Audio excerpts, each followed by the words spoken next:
Morning. Well, she She's gone. decided, she finally remembers to be silent, and she didn't inform us on what a penance bag is. Does anyone else know? I think I got a probably lot of it's, crazy ideas in my head, but go ahead, Jim. no, I have a lot of crazy ideas in my head that I won't repeat. No, I think We are being recorded, so I might caution you. I think it really is all the materials for the parents and et cetera to be working with their child in the first penance program, because they had to, the way I understand it from Kathleen, they had to stop bringing people together whenever we got into this orange zone and everything. So I think you get your bag and you maybe Kind of explain to symbolic, isn't it? Karen, how are you feeling? Oh, good. Much better. Are you Oh, back good. to work, Karen? I am, but we're like a 50%, like, so 50% working from home and 50% from the office. So actually, that's a good transition for me, actually. Oh, yeah. Good, good. This week will be 10 weeks since, Really? That Yeah. fast? Wow. Wow. at And I times it miss- didn't feel like that fast. I'm missing Yeah. out on what you're healing from. I had open heart surgery, Whoa. a repair of a mitral heart valve. Oh, But it didn't, the surgeon I had performs the surgery from the side Yes. versus the sternum area. So I think your recuperation is a lot quicker. yes. So that was a good thing. Mhm. Sister Monica who I live with had a similar procedure, and you have to be careful though, because it doesn't, even though you think it's going to be sooner, you really need to take the time for healing. All you need to do is press that button. Mhm. They can hear you. We've got Peg and Peggy Rosenthal next to each other. Welcome, Yeah. Peg. Hi, Peggy and George. So, Hi there. Hi, Peg and George. Hi. Hi, everybody. Pat, could I just ask, a logistical thing? As people want to talk after Ruth is speaking, are we just gonna have them like talk, or are you gonna call on them so Ruth doesn't have to bother, or should I, or should we just have? How about I defer that duty to you, and that we show a raised hand? I will ask at the beginning of the actual talk that people mute themselves and listen to what Ruth has to say, and then Their name when should be at the bottom. there's interaction, then we'll ask people to unmute and I'll ask you to kind of call on them as. Do you I'll want me do to that, put the- Ruth, so you don't have to worry about it, okay? Yeah, All I right. think that's better for this. I was looking Morning, maybe Josie. to have some feedback within the talk. And so I'll just Okay. turn it over to you to call on people then, if people have something to contribute. Okay. Does that work? Okay. Mhm. I see Josie. Josie, welcome. Is Mary, there- welcome. Peg Morris has been replaced, sort of. Good morning, welcome. We've still got 4 minutes of good morning, and hope to, looks like we'll be able to start on time. I'm glad everyone was able to join us. Wait back. Yes. Kathleen, Yeah. did you get the number of, I'm just seeing under chat. Did you get the number of Dublin Crescent Road or not? No, it doesn't say a number. Okay, well, I'll give it to you then. Okay.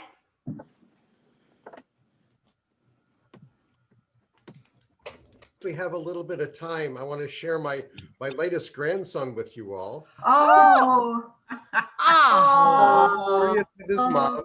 This is our youngest son, Eric, and well, Eric's wife, Linda. The caption says awake all night, but I think it's the baby who was awake all night, not mom.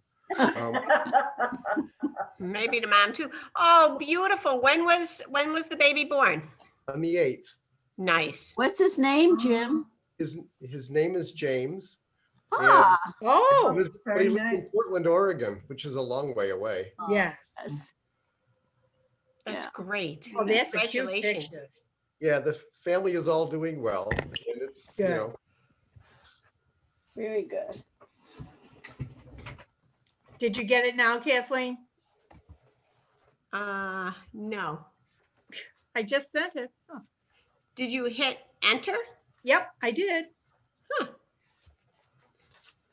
Yeah. Just tell me the number and I'll write it on my paper. 11414. 11414. Got it. Okay. I'll put the book in the mail tomorrow. Thank It's you. like the checks in the mail, you know? Yeah, okay, well, I'll send that too. No.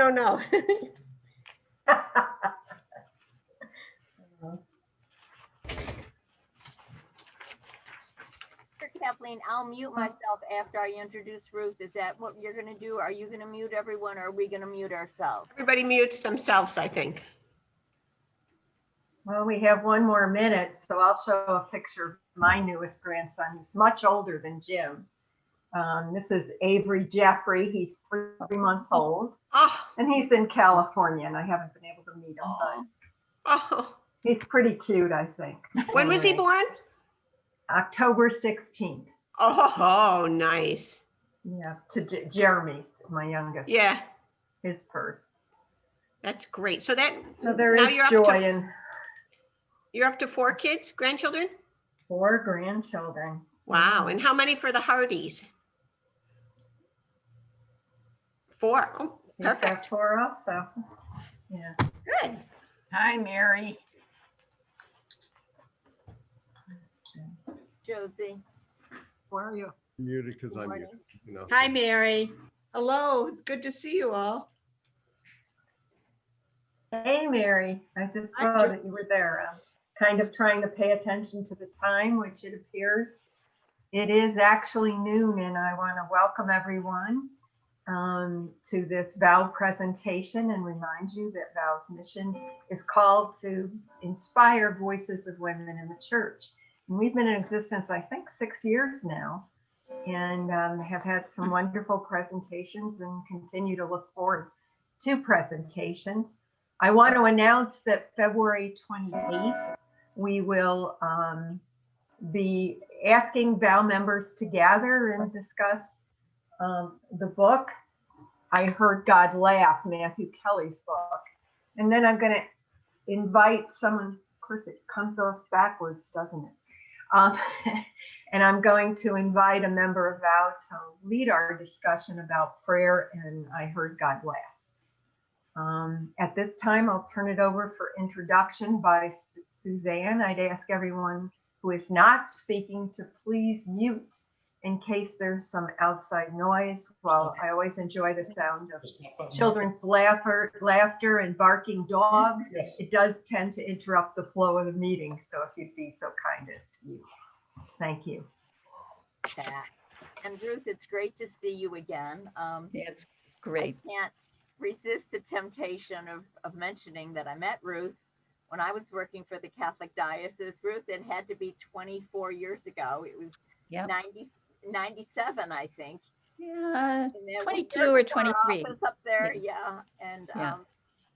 so I wrote in my note here that you worked for social ministry for a long time, and then you started working for different branches of Catholic Charities, and you spent a lot of time in your car because you worked in the Finger Lakes for a long time before you finally came back to Monroe County. One of the special reasons that we all remember Ruth especially is that she worked and shared an office with Marv Mish, our loved Marv Mish, who we missed so terribly after dying of cancer 2 years ago. And Ruth is almost like our touchstone, Mm. and it's so wonderful to have you with us. Ruth has been passionate about social ministry, social justice, the church for a long time. She's one of our best spokespeople, I think. Unlike very chatty Kathy me, Ruth is quiet and deliberate and a lovely contributor to our faith, I think. She's a founding member of the Rochester Area Interfaith Climate Action, also of Rock Axe, and the color Penfield Green. She's very involved with the environment and brings her faith and her passion and her social justice to the environment and to many other issues over the years. She is wife to Al, mother to 5 children and stepchildren, and grandmother of 5. We are so very pleased to have you with us this afternoon, Ruth. So I turn it over to you. Thank you, Suzanne. That was, well, you touched my heart as soon as you mentioned Marv. So that was really lovely. Thank you. I can't think of a better touchstone.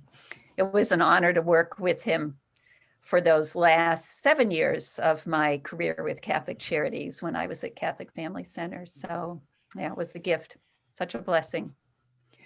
So I'm excited to be with all of you this morning, and I'm hoping that I walk away with a lot of your wisdom.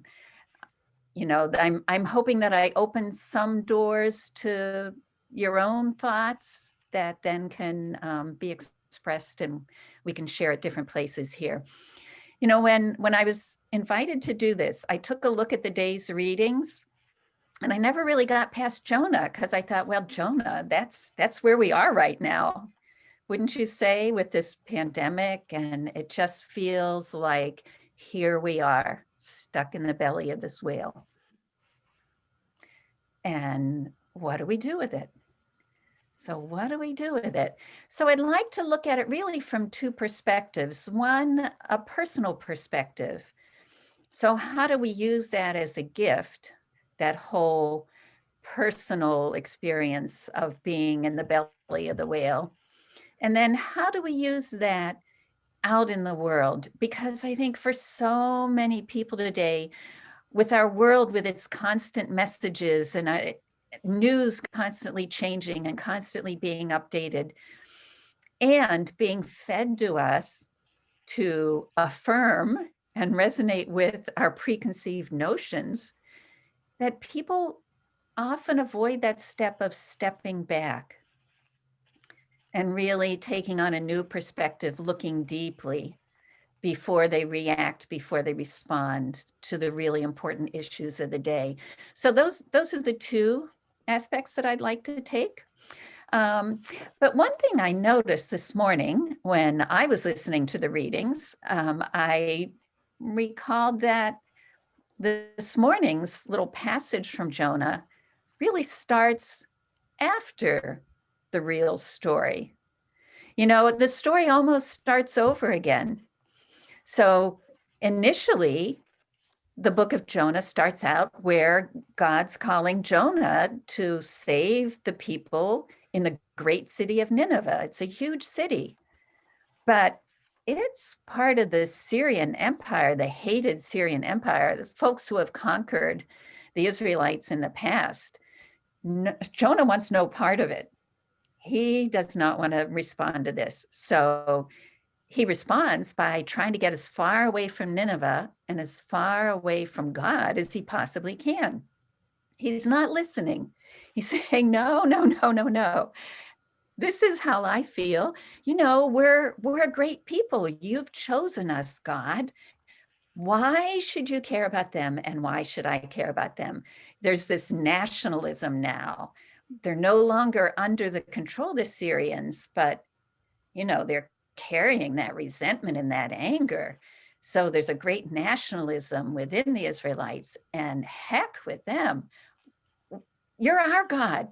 You're our God. Don't pay attention to them. So he gets on that ship and heads towards Tarshish, about as far from Nineveh as you could get. And what happens? Can you get away from God? Well, hardly. So, you know, the ship starts tossing and turning, and the sailors are terrified. So they're all down on their knees or in whatever form they usually take for prayer because, hi Deirdre, because they're Hi. praying to all the gods they can rally to, you know. They're not Hebrews, they're not Israelites, but they all have their own gods that they turn to when life gets hard. And then nothing is changing. So they're thinking, well, wait, there's somebody else on the boat. They go looking for Jonah, and he's sound asleep. He's just sleeping through this whole disaster. They're worried the ship's going to end up on the rocks any minute now. And he's off having a nap. So they wake him up and they say, why aren't you praying to your God? Tell us who your God is. So he explains to them that he is an Israelite. He's Hebrew. He prays to the God, in his mind, the one true God, the God of Abraham. And they're saying, well, then why aren't you doing that? So he fesses up at that point. So he tells them he's sure he's the reason for the storm. And you better just toss me overboard now if you want to save yourselves. But they are remarkably compassionate. I was struck by that, by the sailors. They don't want to, you know, they don't want the blood of an innocent man on their hands. They row like crazy. They work so hard to get the ship under control. And there's nothing they can hear do. a thing. Can you not hear? Everybody else can hear, right? What is the reason I can't hear? Okay. Who's speaking? Mary. Mary can't hear. Is your sound on, Mary? Mary Martha. Can you send her a chat message? Yeah. Maybe unmuted. her sound's not on. Mary, look down in your lower, in Can't the hear a thing. left Can't hand hear corner. anybody. Oh, she can't hear. Okay. Yeah, she I'll can't send hear. her a chat. Send her a chat. Okay. You could keep talking, Ruth. Okay. Pretty soon, when you're done sending that chat, I'm going to need you, Oh, okay. but not yet. Okay. So anyways, those compassionate sailors, they're working hard to get the ship in line. And Jonah says, you know, there's nothing you can do. It's my fault. Just toss me overboard. And they finally give in, and they do that. So there's Jonah, just deep in that wild, wild sea, falling. And what happens? You all know what happens.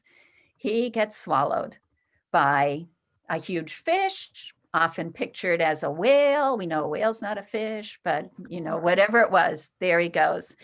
And you know, it's kind of a funny story and often is portrayed in children's books, Sister Kathleen. Ready? Yeah, we could have that first slide, in fairly comical ways. So it's often a happy fish. Wait a minute. Jonah seems quite comfortable.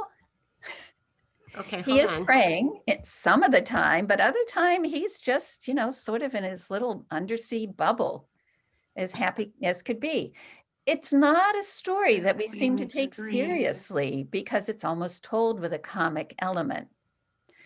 But then some other, if we could have the I can next see slide. everything, but I cannot hear. Yeah. It's total silence. Oh, I hope Mary gets with us. Did she get my, I sent her a chat Yeah, I don't message. know if she would look at it. I don't know if somebody has her and could call her, if somebody has That's her a good phone number. idea. Should I hit Give her a call, chat? talk her through it. So I Check in liked the lower these. left part of the screen, microphone, see if Yeah. it lets you turn up the sound. These two illustrations I thought were very appropriate for COVID. I don't see a microphone. So, Maybe over here on the right. I'm gonna mute her. okay. It's a struggle, this whole technology thing. All right. So anyways, I sort of like that first one where there's Jonah in that comfy room in the huddled with an electric light over his head. So I'm not quite sure where the wires come in, but at least he has light. It's not too dark. But even better for COVID, there's that second illustration. Because that's where we've been, right? Yeah, we're not terribly uncomfortable, but we can't go anywhere. We're stuck. We're in our little rooms, Sound. in our little den. And we just can't quite get beyond that. But if you just show us the third slide, Sister Kathleen. I think this one really illustrates the intent of the story, because this one, it really is a fish. And there's Jonah, and he knows what he's about. So Jonah, deep down in the belly of that whale, praying like it's all he has to do. So just praying like, I'll get at him. I just want to read you Jonah. Well, no, I'm gonna read you Jonah's prayer in a little bit, but just so that we can stay with that vision of being deep within. So we've all been in that belly of the whale. You know, as I look around this room, I see faces that are of my era, of my generation. So what I know is that we didn't get here without trauma. I'm sure we've all been in that place that we didn't choose to be, thrown into that abyss by, trauma or loss, and just really helpless to do anything about it. All we can do is exist. Chances are the outcomes were not what we would have chosen if it was all up to us. So can you take a minute just and try to recall that place? Aha! We're so glad you're with us, Mary. Holy cow, I don't know who turned that thing off. I never have my sound off. Okay. Now I got to get back to you All without right. losing it. Okay. Okay. Are you ready? Yeah. Thank you. No, you're welcome. You're welcome. So I was just reminding people that we didn't get to the places where we are right now without trauma in our lives, and without at some point just finding ourselves in that dark and lonely place. Very similar, maybe not physically, but very similar to where Jonah ended up. And if you could just take a moment to bring yourself back, even though it might not be a very comfortable place, to recall, that time when you were in a place that you hadn't chosen to be, and things seemed pretty bleak.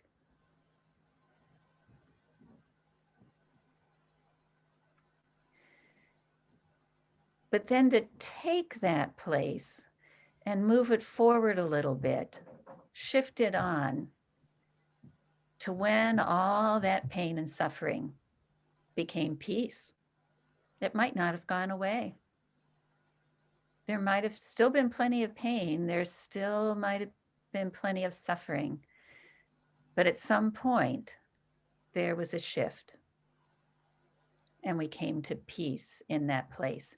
It might have taken years, but at some point our resistance to our painful reality is transformed by the acceptance into the ability to go on, to find joy again, to find God in the midst of that maelstrom, to be able to say, not why me, but why not me? So I want to invite you to join Jonah now in that silent place deep within, where we're still enough to know God. And Sister Kathleen, if you would bring up that next slide.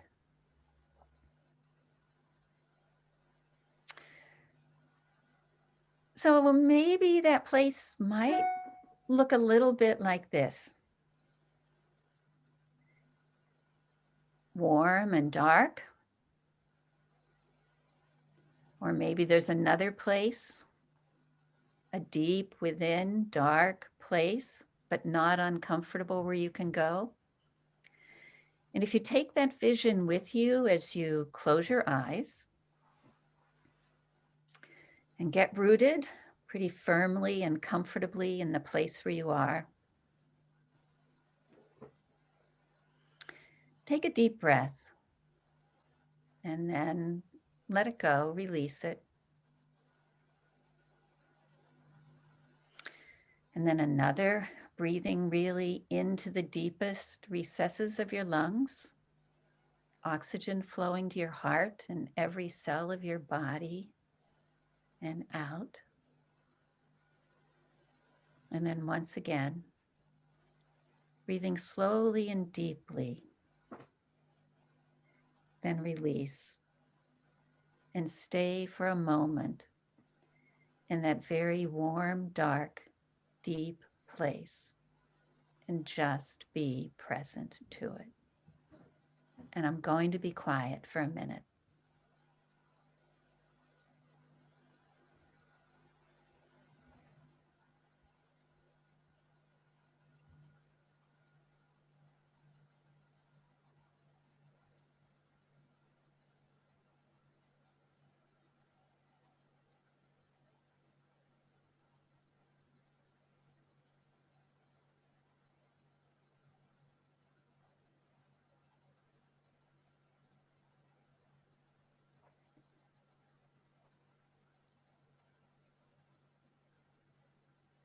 When Jonah was finally forced to simply be present to God deep within that fish, he turned back to God and he prayed as one who believes in a merciful God. Out of my distress, I called to the Lord and he answered me. From the womb of the netherworld, I cried for help and you heard my voice. You cast me into the deep, into the heart of the sea, and the flood enveloped me. All your breakers and your billows passed over me, and then I said, I am banished from your sight. How will I again look upon your holy temple? The waters surged around me up to my neck, the deep enveloped me, seaweed wrapped around my head. I went down to the roots of the mountains, to the land whose bars closed behind me forever. And you brought my life up from the pit, O Lord, my God. When I became faint, I remembered the Lord. My prayer came to you in your holy temple. Those who worship worthless idols abandon their hope for mercy. But I, with thankful voice, will sacrifice to you. What I have vowed, I will pay. Deliverance is from the Lord. And Jonah has been transformed for his journey, still not willing, but committed to God's will. And, slowly bring yourself back now into this light and out of that womb where God has so safely held us.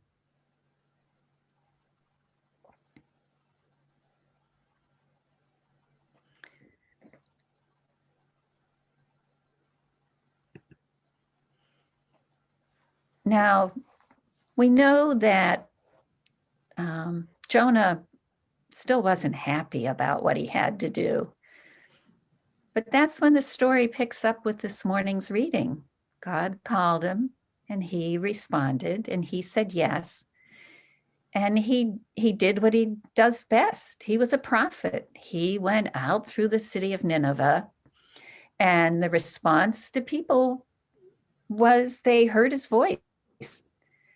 Within days, that whole pagan city of Nineveh was in sackcloth and ashes, repenting of their ways and ready to be people of God. Well, Jonah was devastated. It wasn't what he wanted. He didn't really want to save them, so he went off by himself again and had to listen to God. But, I'm wondering, most of you are women. I know not all of you are. And I wonder if you, like me, sometimes have trouble making that room. We want to take care of everybody else. And I find even now in this COVID era, when we're more inside, everybody else is too. So sometimes it's hard to find that quiet place where you can go. And yet it's so essential to maintain that relationship, to maintain that space where we can listen. So what I personally have done is I finally have just said, this is something that I need. And my husband knows that if the door to my little semi-office in the dining room is closed, if he happens to see it, then he doesn't bother me. But of course, there's no door on the other end.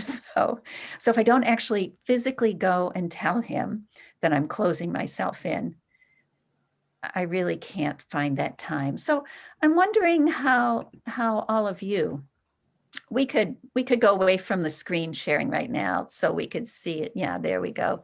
And I'm wondering if you might share some of your wisdom about how you find time, how you make that time, so importantly, to step away from all the chaos and the voices to just be with God.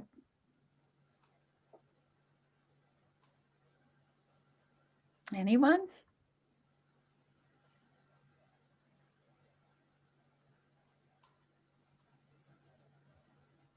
Is it hard? Do you have the same problem I have? Oh, but you have to take people off. Just unmute yourself. There you go. Yeah, okay. I'm fortunate to have my own bedroom with a door. And I like getting up when it's dark, like, 5:30.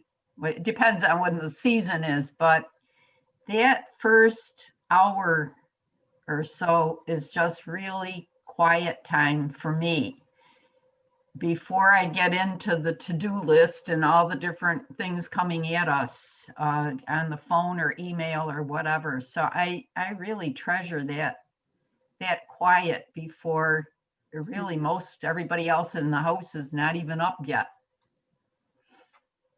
Yeah.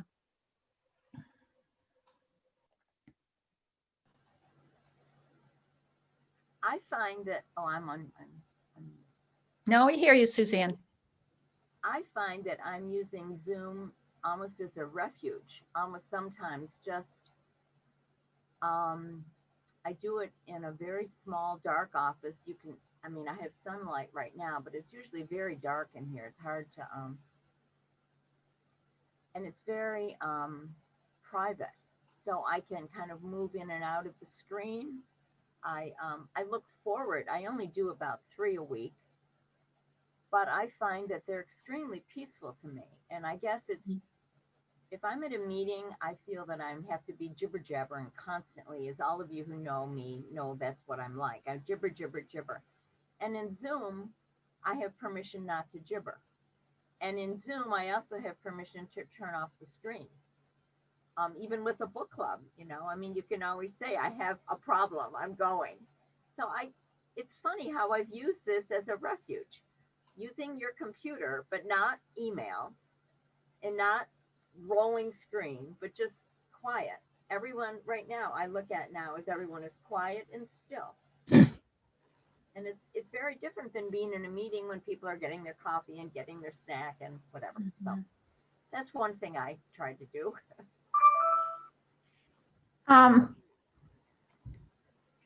Louise. Yeah, I didn't want to interrupt. I haven't thought about that. Thank you, because boy, it's amazing how Voices of Women hits the mark for me. Right now, without going into it, I'm a little bit in the belly of the whale. Mm-hmm. So just hearing those words, I realize, Suzanne, that I'm sort of doing the same thing. This group this morning is giving me a degree of comfort, a little bit of fresh air, more of a vision that I'm not going to be buried in that whale forever. So I think, yeah, that is a refuge. And I'm thinking about a weekly Zoom I have with someone. Maybe it's the fact that the conversation that we can't have otherwise. That sometimes there's so much noise in our lives when we get too busy.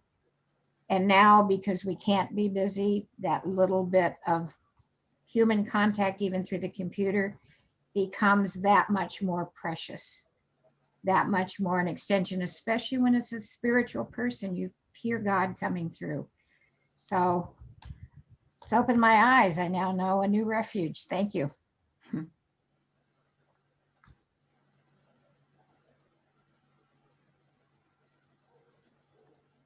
Deirdre? Oh, did you Well, I don't know unmute, what to Deirdre? say. I have a habit of getting up too late. I'm very tired these days and I don't know why. So it's hard for me to get up at a decent hour. And then I putter before I head to my prayer corner. So I think, and then of course, I'm committed to the daughter who lives in the other part of my house. She's a single mom with 3 kids. So that tends to be, as you said, Ruth, the people who need me are very visible. So, so I don't know. And it's harder to be quiet, I guess. And that seems like a contradiction in the middle of the pandemic, but it's just how it is.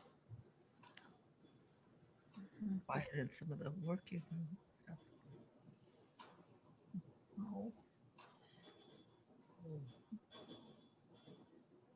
Mary?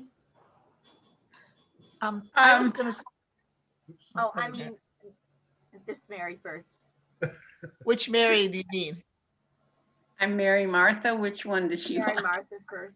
Okay. For those of you that are like me that are alone, you know, it's not hard to find, you know, times to get you don't have to get yourself away from everybody because, you know, we have to stay in and my kids are yelling at me, even though I'm healthier than any of them. No, I'm going to live to be 100. And, but they're yelling at me, stay in. They hate it when I go to church. They hate it when I go to Wegmans, whatever. So I'm doing just the opposite. And I'm having this house 24/7 with music going on because I can't stand being alone. But then with the music, I'm not listening to God. And I have the wonderful, my Magnificat. There's so much in there to prayers and reading, you know, you could never do all of it in a day. So I've taken every night just before supper, I shut everything off. Of course, the TV isn't on, but I don't put it on yet because for the news. I turn the music off because I have the jazz or the classical on all day from the time I wake up to the classical and I go to bed with the jazz. And just do some reflections and thinking about the liturgy today. Our deacon gave a wonderful idea, and you had it on what we were supposed to do. I didn't do it yet. Read the whole book of Jonah, but see what God has for you now in your life when you're 80 years old. You know, obviously you're not going to do the things you said you were going to do when you were 60, but you know, that's helped me get going during this, this pandemic, and try to give some time to God instead of feeling sorry for myself that I'm always alone. Mary Hardy? Well, through the other book group that we belong to through St. Mary's with Lucian and stuff, a while, Lucian Care kind of facilitates it. We read the Wisdom Jesus by Cynthia Bourgeot, in part of that book, she talks about different prayer forms, including the centering prayer, which a lot of people were familiar with, but which I was not familiar with. So I've tried to do that, and I don't do it every day like everybody else says, but I try to do it for 20 minutes, and I do sit in the living room, and Jim has instructions just to that I'm meditating. And you know, all I can say is I commit to the time. You know, it's easy with meditation things to get distracted by your inner thoughts, but I just try to remind myself that I'm trying to do it. That's pretty much all I can say. Sometimes it works better than others, you know.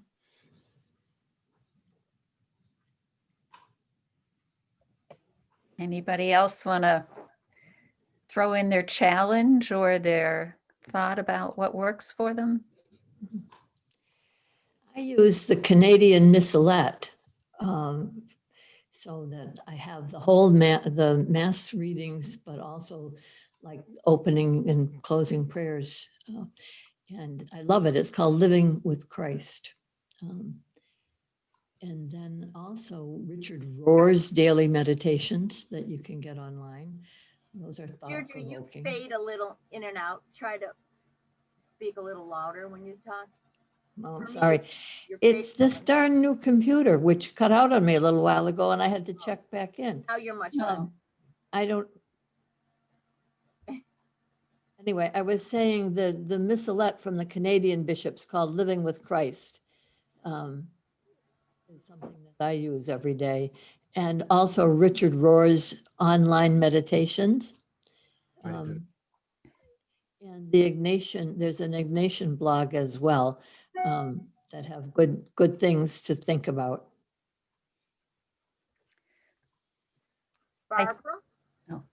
I find that if I don't do it first thing in the morning, it just doesn't seem to happen because it's so easy to get caught up in the day. And I like the living word. I do not have a current one, so I've gone to another one and I just stay with the date, like the 24th. I think I'm doing the 24th of May or something like that today. Because that's what I've got, you know, and I figure, you know, even though it's 3 years old, I don't remember what I did 3 years ago, so that's okay. Yeah. So, but I find that those are timeless, and even with scripture, I mean, you know, you read it once and then you read it again and it says something different. So I've been using the living word in the morning and then spending time with just being quiet with it. Luckily, I have a rocking chair in our bedroom, so I can just stay there and John doesn't even know I'm up. So it works out well. I think that's really key, that everybody has something different that works for them. And if you have something that works for you, then and that calls you back to a regular practice, that's all you need. It doesn't matter if it's the rosary or an online reflection, a daily scripture reading, whatever you have. I would ask maybe for just this week that you keep Jonah in mind.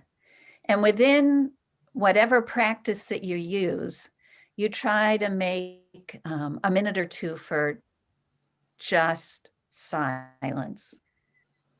So not talking, not looking for answers, just absolutely being present in the dark. And it doesn't have to be long, just sort of opening that place up. So remembering what it's like to be in that belly of the whale and just be present without outside. Nothing can get through those walls. It's just silent and dark in there. And within that place, that's often where transformation happens. So I'd like to move on and look at how we might use a similar process on dealing with the outside world. I'm sure that all of you have noticed, like I have, that things have gotten pretty crazy out there. The information stream, the same information is heard by different people in different ways. I see my own deepest religious beliefs being, in my mind, misused for harmful purposes. It's really chaotic out there. And a lot of that has to do with our increasing dependence on the immediacy of the news, and we get it electronically. And those computers are pretty smart. They feed us what they know we like. So we have our opinions reinforced. Our thinking can get pretty narrow. We don't leave much room for uncertainty. So I'd like to show you a tool that's used in among social justice folks. This might be something that's familiar to you. And so Sister Kathleen, if you would bring up that last slide. This is called the pastoral circle. All right, we'll wait for a minute for that screen sharing to happen.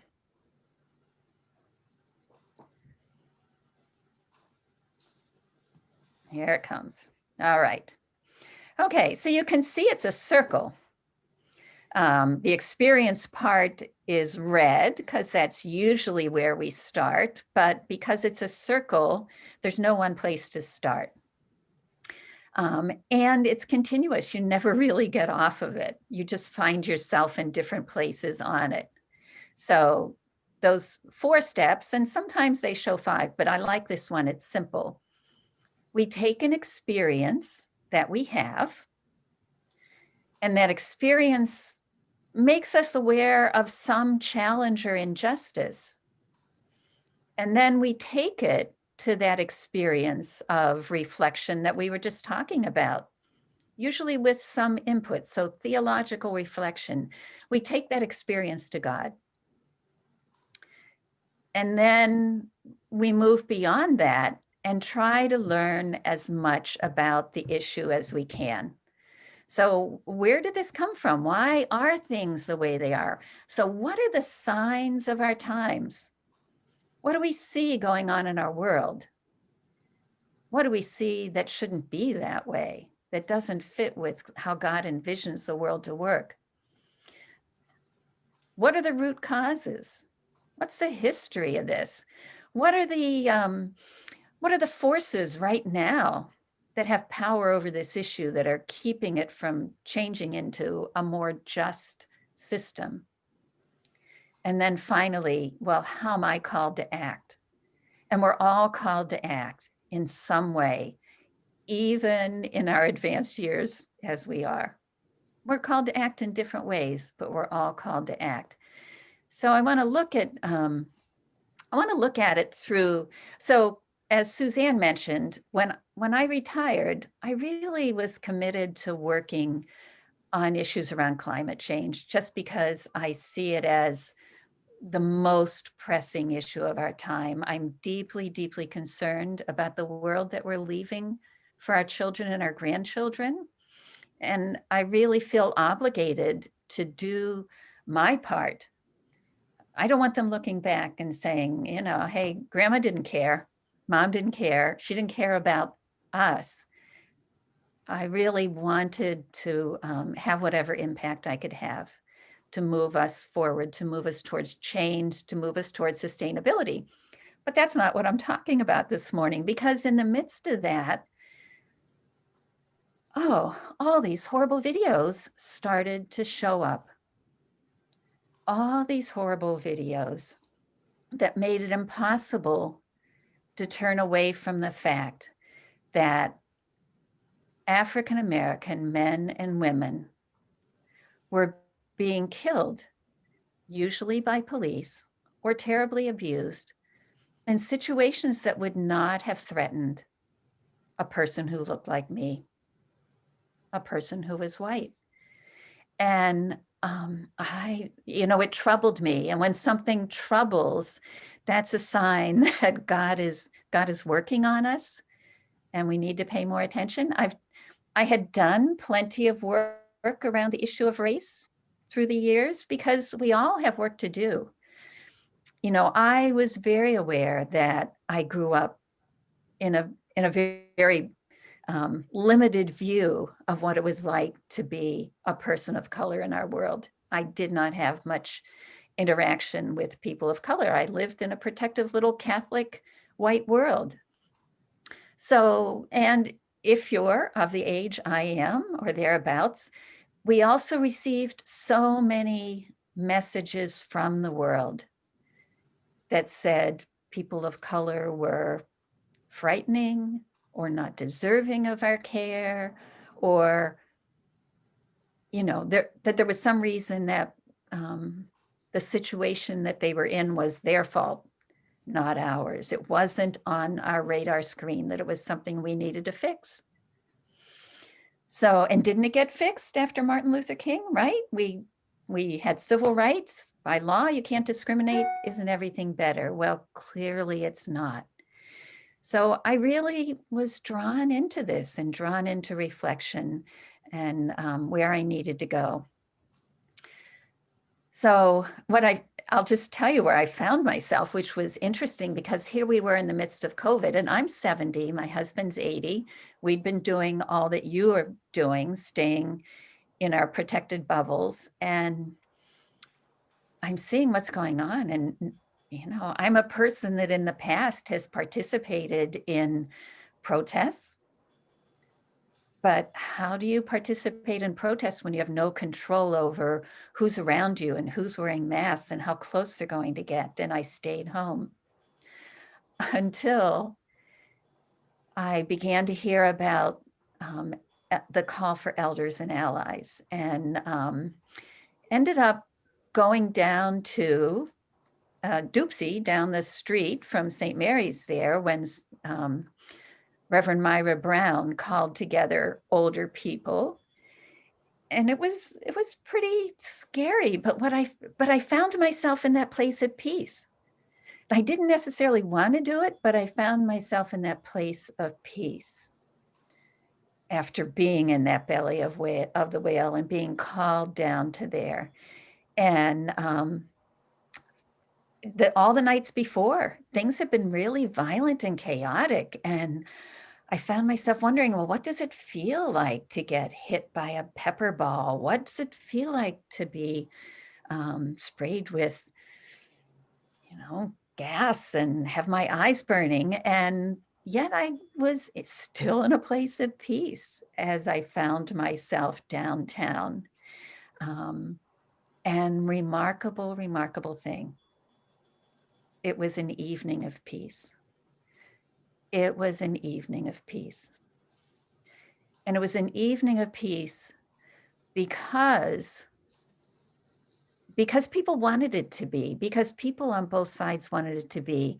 And the presence of these older folks lined up between the police and the young people gave both sides an excuse to stop the violence. And it was really a pretty remarkable feeling. And I've learned and grown as I've stayed in touch with these elders and allies, and through my engagement with RACA, the Rochester Area Interfaith Climate Action, I organized a tree planting right down where Daniel Prude was killed. So there's Abundant Life Faith Center. There's a church right there with just a little space for a garden. And before things got too cold, we went down there without a lot of publicity because we didn't want a lot of people risking anything. And we planted a tree, and in the spring, we'll bring people back together to celebrate this sign of peace in a troubled community. But I'd like to ask, how do we take this pastoral circle and look at an issue? You know, if you sort of model after what I describe my process being, I bet a lot of you, like me, have been doing a lot of reading. So here we go. We experience this racial inequity through our own personal experience or through reading the news. We might be pulled in all different directions depending on our own personal relationships, our political affiliations, our own lived experience. But we're still challenged and disturbed. So we take it into that belly of the whale. Where is God in this? Where are you calling me, God? What's my responsibility? And we look to see what scripture has to say. Maybe Paul's letter to the Corinthians that proclaims equality under God. What gospel passages might apply to this? Certainly, that we all need to love our neighbor. So what about Catholic social teaching? I don't know how familiar you are. I know some of you are very familiar, but that was what I really focused my work on when I was working for Catholic Charities. But first and most primary, all humans created in the image of God are to be treated with dignity. Discrimination has resulted in a heavier proportion of impoverished people of color. Catholic social teaching calls us to a preferential option for the poor. Those most in need are most deserving of our care. Solidarity. What harms my brother or sister, and everyone is my brother or my sister, also harms me. Rights and responsibilities. Sure, I have a right to a dignified life, but what's my responsibility to ensure that others have the same opportunity? Are there church teachings that shed light? I'd encourage everyone to read the U.S. Bishop's most recent writing on race, Open Wide Our Hearts, The Enduring Call to Love. You can find it on the USCCB website. But then after we've done all that reflection, we have to learn. What are those signs of our times? What do we see happening before our eyes? What are our own biases? What aren't we seeing because of the biases that we haven't chosen, but are just deeply ingrained in who we are from our own lived experience? So lots of reading. I'm sure you're reading books like Caste. Isabel Wilkerson's book, really profound, even made me think of my Catholic upbringing when I was a child. Catholics weren't in a higher caste. And once we got out of our own little cliques of Catholic schools, there were some challenges in being Catholic. So I encourage you to look for those books. But again, it's not a perfect circle. So we might be called to act, and we might be called to study. But while we're studying, we might move on to act.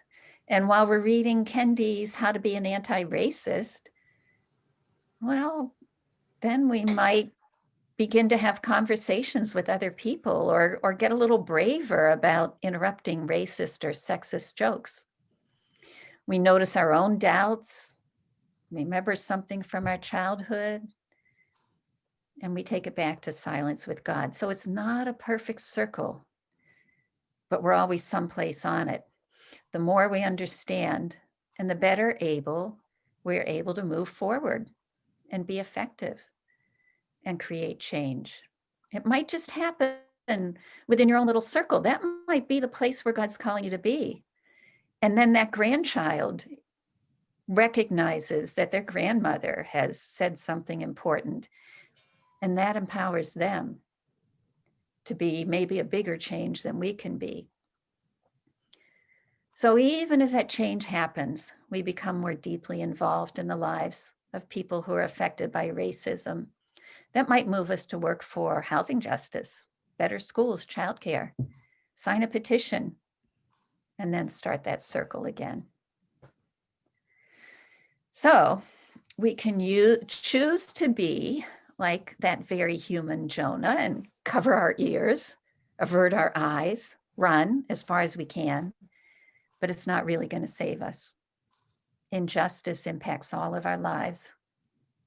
So if we ignore an issue, it's not going to make it go away. So isn't it better that we choose the qualities that Jonah seemed to lack? I read somewhere that a prophet has 4 important qualities: insight, foresight, courage, and compassion. Jonah, not so much. He seemed to be lacking in so many of those. But we could choose those. We could choose to have insight. We're old and wise, right? We can choose to have some foresight, and we can certainly choose courage and compassion. So I just want to just really briefly want to share before I start to listen to you. I noticed that young Catholic woman, Amanda Gorman, also included a little word about Jonah in her talk. And we could get rid of the screen sharing now and all look at each other. But in the very beginning of her poem, she talked about the loss we carry. A sea we must wade. We've braved the belly of the beast. I mean, there was Jonah, that right in the beginning of her talk. We've learned that quiet isn't always peace. That was from Amanda. And in the very, very end of her talk, she reminds us, for there is always light. If only we're brave enough to see it. If only we're brave enough to be it. So I'm done. I invite you in there, maybe your own experience or what you find challenging. I find it's a little scary to be honest because people are in such different places. But the reality is we're all like Jonah.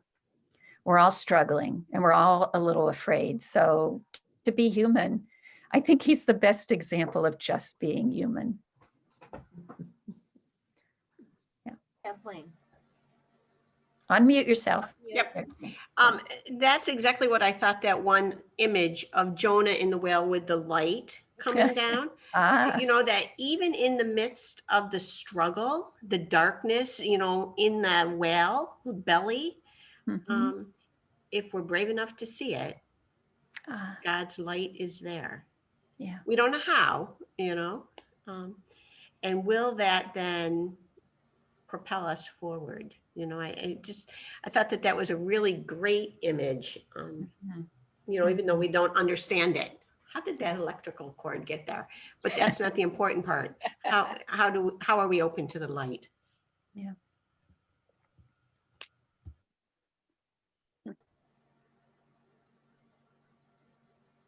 Anyone else? Some wisdom? A challenge?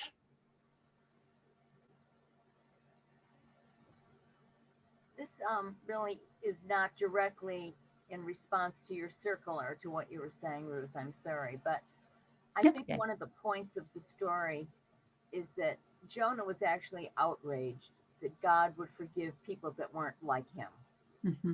And for me, that's the big stone in the road. Yeah. I think it's a very profound part of the story that God is that Jonah just can't believe. It's almost like the prodigal son. This is all these people are doing and you're forgiving them. And look at me. I'm so great. I'm just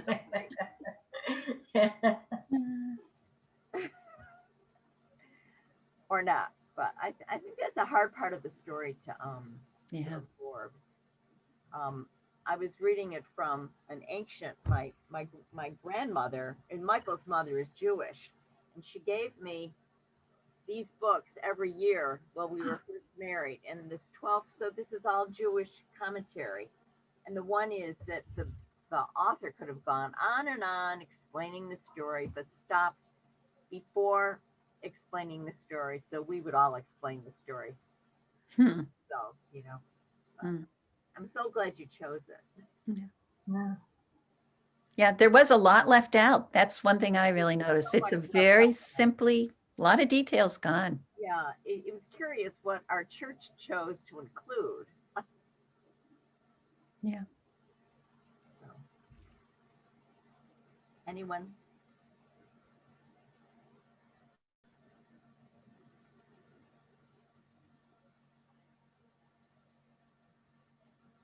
One thing I'd like to to say too is that, we're talking about routine practices too. I mean, how do we respond to these things routinely? And Mary and I try to say we do say a decade of the rosary every day. But That's all we can manage. That's why we say.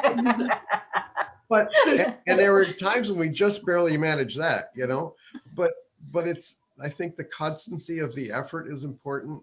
So sometimes it's really profound, and sometimes we're mumbling as we drive down to the market, or we're both so tired that Mary does the dedications and I do the prayers, but we do it every day.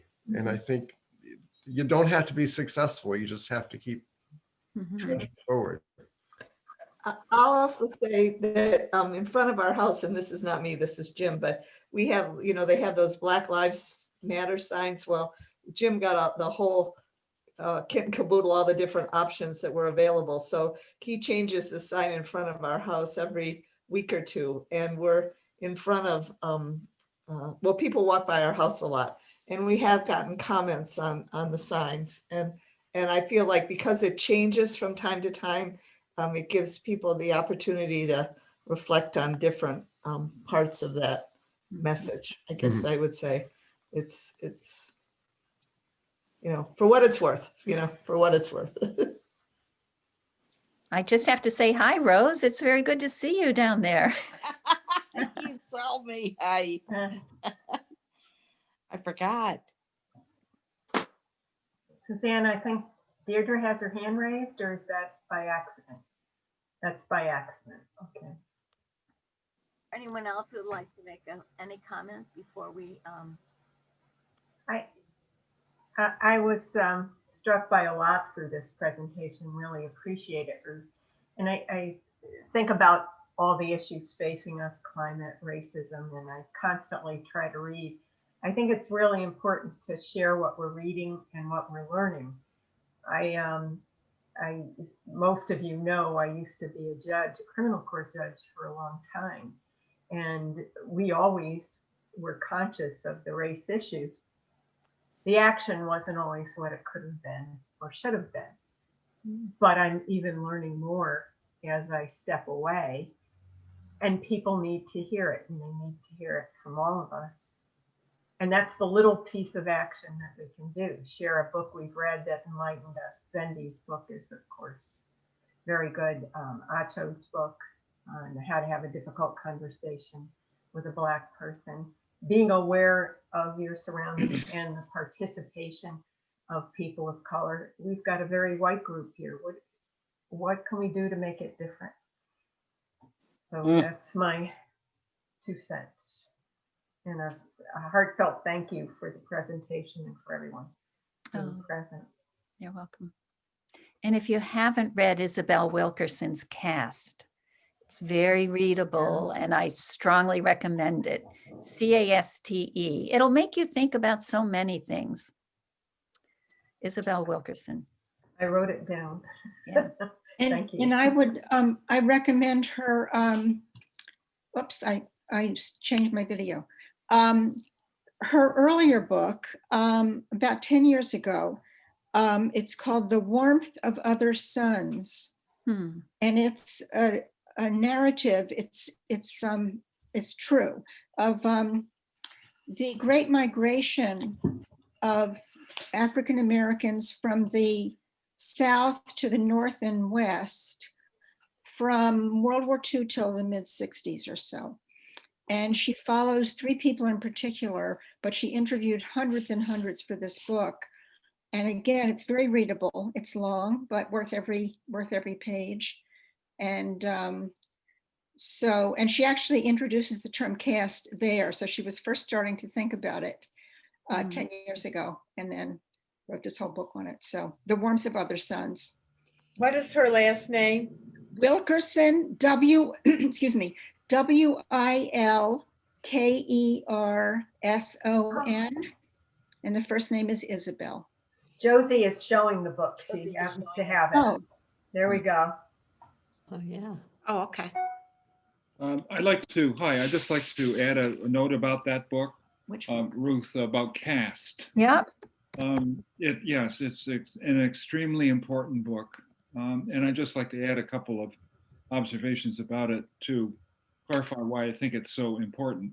One, you might find that there has been criticism of it, that it is not a scholarly treatment of the whole subject of caste. That is, she is making comparisons with caste as it occurs in India and also as it happened in Nazi Germany during World War II, prior to it. So she's using a comparative model, but she's not focusing on the caste itself. And she's been criticized for that, I noticed in a couple of reviews, but I think they've mistaken her purpose. She's not writing a scholarly treatment of the subject. She's really looking into the way caste functions in this country. Yeah. And I think there's a real value in our really understanding the use of that word, because I think it's possibly it's a much more useful category, arguably, than white supremacy or white privilege are, because those kinds of terms tend to cause a defensive reaction in us white types who feel like we're being blamed for something. Whereas a word like caste is a structural word. It doesn't seem to be a word blaming anybody for any particular thing. And it also calls attention to the way that skin color is really only one way caste is employed, because it doesn't function that way in India, or it didn't function quite that way in Nazi Germany. So caste is a more difficult word to grasp in a way. But if you follow her treatment of the term in her book, she's really working anecdotally. She wants you to, and she does it by telling stories, using herself as an example, but to help you kind of get into the feeling of how caste really affects the way people behave with each other and the way they live and the way they talk, especially in this country, particularly in this country. And I think for that reason, it's a very valuable book that grips you because of the storytelling function of it and the anecdotal function. So that's my sense of how important this book is. I'm hoping that my comment isn't going to be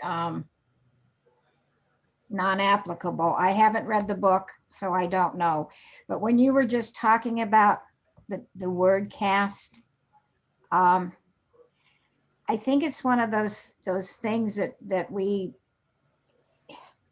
for all of us, even though we're aware of the problems we've got with racial issues and injustice in the United States, I think for a lot, the term caste is like, that never happens here. Caste is that definition of a group of people in another country. It's a firmer thing. I don't know. I was just thinking it kind of brings to point that it's an institution. It's something you can't get out of. And have we not created that in some way or another? I don't know if I'm making sense or not, but it just solidifies more that in the minds of this country, we have created that caste, whether we use the term or not. And we need to address and recognize that to allow that to not be. Is that applicable at all to what you were saying? Absolutely. Okay, thank you. Absolutely. Yeah, you got it right on. Yes. And it's hard for us to do that because I'll give you one quick example of why it's hard. She begins the book by reciting an anecdote about Martin Luther King when he went to India after the Civil Rights Bill was signed, I think. So 65, maybe it was. I'm not sure about that. But he meets the person who, the Dalit, the leading Dalit of the time in India, the person untouchable, who I forget that man's name, but Martin Luther King met that man. And the man, I'm sorry, I don't remember the name, but the man said to Martin Luther King, "Oh, brother Martin, we know that you are one of us." And Martin Luther King found himself bewildered and a little offended at being called or being included as an untouchable.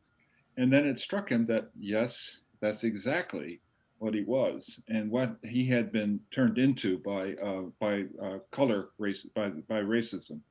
And that's a wonderful way of indicating, or like speaking, Louise, to your point about the way that term, it feels jarring at first, and yet when you look into how caste functions, then you see, oh yes, that's exactly what it is. So yes, thank you very much. I think quickly, another thing that came to mind, I don't have the book at hand. I can't find anything. I think a bomb was set off in this library. A book called Racism and the Catholic Church. It is written by a Black priest. One thing he talks about in there is the cultural history that we bring down. And we think about the white cultural history. We don't think about the fact that our Black brothers and sisters have their own cultural history that we have to recognize. The simple things that you have to be afraid when you go out of the house, that any gain you make is not, this is the land of plenty. We are guaranteed if you just work hard, you'll be able to achieve. In the Black culture that's been developed here, that's not true. You have to fight very, very hard to get anywhere, and then maybe you don't get there. The fear of the police, the fear of the establishment is not a hatred, it's a well-founded fear. I would recommend that too. It's the beginning chapters really talk about that, and then it moves a little bit more into how the church has dealt with racism. This priest mentions the fact that he was in seminary and they were talking about his assignment, and they never asked him, how would you feel in this white parish someplace? It was always, well, gee, if we place them there, how are the parishioners going to deal with it? Could I just use that opportunity to give an advertisement, because Father Brian Massengill himself, thank you, that's it, is scheduled to be the first Marv Mish Memorial Social Justice speaker. He was supposed to come last May, so if all goes well, it'll be this May. I wouldn't be surprised if it gets bumped back. But George is connected with that committee, and I'm sure we'll let you know. I do encourage all of you to be a part of it when it does happen. Thank you, Ruth. Yeah, I'm connected to that too, and have been working with Chris on it, so that's great. Good. Should we be saying thank you? Yeah, I think it may be time, sadly, and I hope it encourages us to look forward to February 28th and seeing each other again and having some good dialogue. This was great. Again, Ruth, our heartfelt thanks for taking the time. You obviously did an extraordinary amount of preparation, and I'm going to look at Wales differently, quite frankly. Yes, we'll have a round of applause wonderful to be with for you. you. Thank you to everyone for coming and taking the time to be with us. And God bless you all and keep you safe. See you February 28th. Thank you. Thank you. Thank you. Thank you, Ruth. Thank you. Bye all. Bye, everybody. Bye. So good to see you. Good to Yeah. see you, Ruth. Good to see all. Yeah, so wonderful to be with you. Thank you so much for doing these. Thank you. You're welcome. Yes, thank you. so Enjoy the much. day. Dean Schaefer. I'm going to Deirdre. duck out. Oh, I just wanted to say Deirdre did a wonderful presentation and God's Word, Many Voices.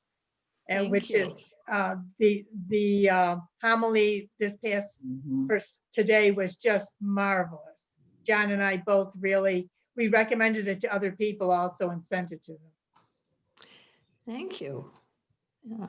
And it's good to have women's voices heard in so many different ways. Yeah. And that was very powerful, Deirdre. Write that down, or do you know I that? think I got Yeah. that. I'll write it down anyway, but I'll leave. Oh,